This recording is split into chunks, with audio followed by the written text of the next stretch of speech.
A warm greetings to everyone. Myself K. Durga Devi, 2nd B.Ed, Sakti Institute of Teacher Education and Research, Vatanjatram, Dindikkal. Here I am going to illustrate a topic called Psychosocial and Political Dimensions of Assessment.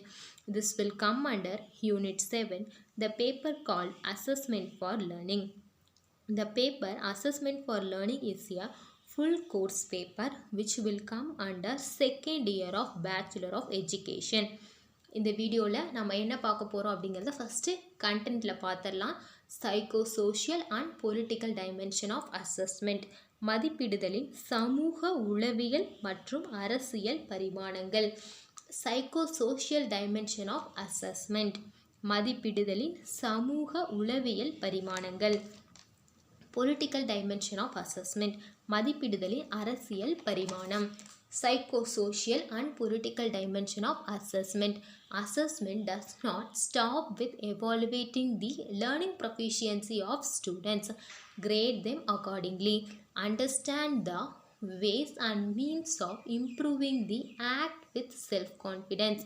Proper feedback help the students to achieve all-round personality development.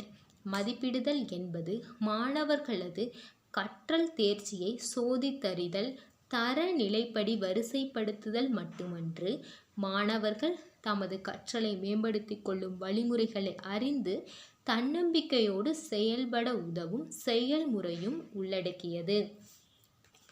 Psychosocial dimension of assessment.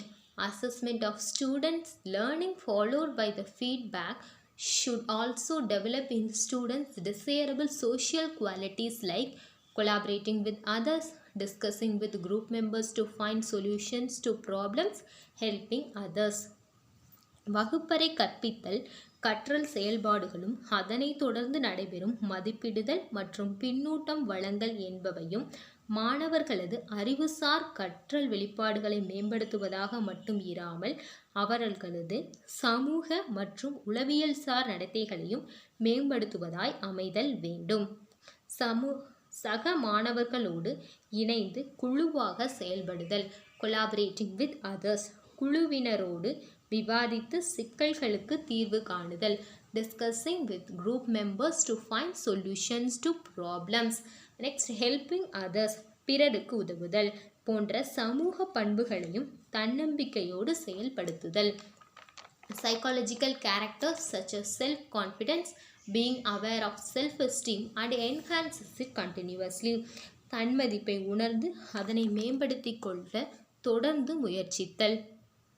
Classroom teaching learning activities as well as assessment of student learning develop the mindset of students to accept the shortcomings.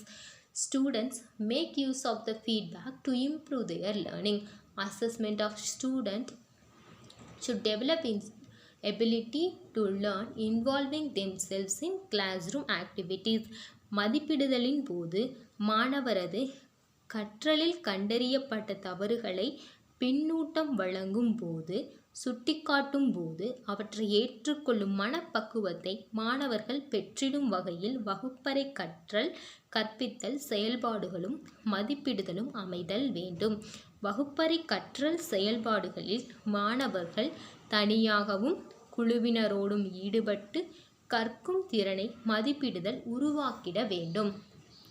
Instilling confidence in students are capable of eliminating the shortcomings found in their learning.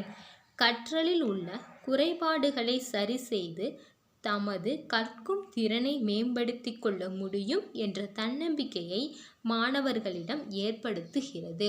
Students serves as a stimulant to motivate them to improve their educational skills. மாணவர்கள் தம் சுய மதிப்பை உணர்தல் என்பது அவர்கள் தமது கல்வி திறன்களை மேம்படுத்திக் கொள்ள உதவும் தூண்டுகோலாக அமைகிறது. Help the students to behave with responsibility. மாணவர்கள் பொறுப்புணர்வுடன் நடந்து கொள்ள உதவுகிறது.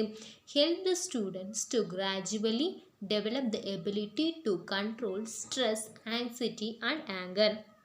வகுப்பறை மதிப்பிடுதலின் விளைவால் ஏற்படும் கவலை, மனப்பதற்றம், கோபம் ஆகியவற்றை கட்டுப்படுத்திடும் மனப்பக்குவம் படிப்படியாக வளர்ச்சியடைகிறது. Political dimension of assessment. மதிப்பிடுதலின் அரசியல் பரிமாணம். When learning proficiency achieved by students is made known to their parents and society, exerts influence on the formulation of plans at the state and national level to improve school education. மாணவர்களது கற்றல் தேர்ச்சியை மதிப்பிட்டு பெற்றோர்களுக்கும் சமூகத்திற்கும் தெரியப்படுத்தும் போது அது அரசுகள், மாநில மற்றும் தேசிய அளவில் கல்வி முறையை மேம்படுத்துவதற்கான திட்டங்களை வகுக்க உதவுகிறது. The public examination held at the end of 10th and 12th standard to help the public to know the educational standard of state. 10 மற்றும் 12ஆம் வகுப்பு இறுதியில் நடத்தப்படும் பொது தேர்வுகள் மாநிலத்தின் கல்வித்தரத்தை அனைவருக்கும் அறிய உதவுகிறது. Grading system, instead of using marks to assess learning proficiency achieved by students, மதிப்பெண்களை கொண்டு கற்றல் தேர்ச்சியை மதிப்பிடுவதற்கு பதில் தரவரிசை மதிப்பீட்டு முறையை கொண்டு வருதல் போன்றவை குறித்து முடிவெடுத்து செயல்படுத்திட முடியும். Central government take decisions to identify the states that are backward in education and provide greater financial assistance. தேசிய அளவிலும் பொதுத்தேர்வு முடிவுகளை கொண்டு கல்வியில் பின்தங்கியுள்ள மாநிலங்களை கண்டறிந்து அவற்றின் கல்வித்தரத்தை உயர்த்துவதற்கான அதிக நிதியுதவி அளித்தல். Arranging for the in-service training program for teachers with the assistance of NCERT. தேசிய கல்வி ஆராய்ச்சி மற்றும் பயிற்சி நிறுவனத்தின் உதவியோடு ஆசிரியருக்கான பணியிடை பயிற்சி திட்டங்களுக்கு ஏற்பாடு செய்தல் போன்ற அரசியல்சார் முடிவுகளை மத்திய அரசு எடுத்து நடைமுறைப்படுத்திட முடியும்.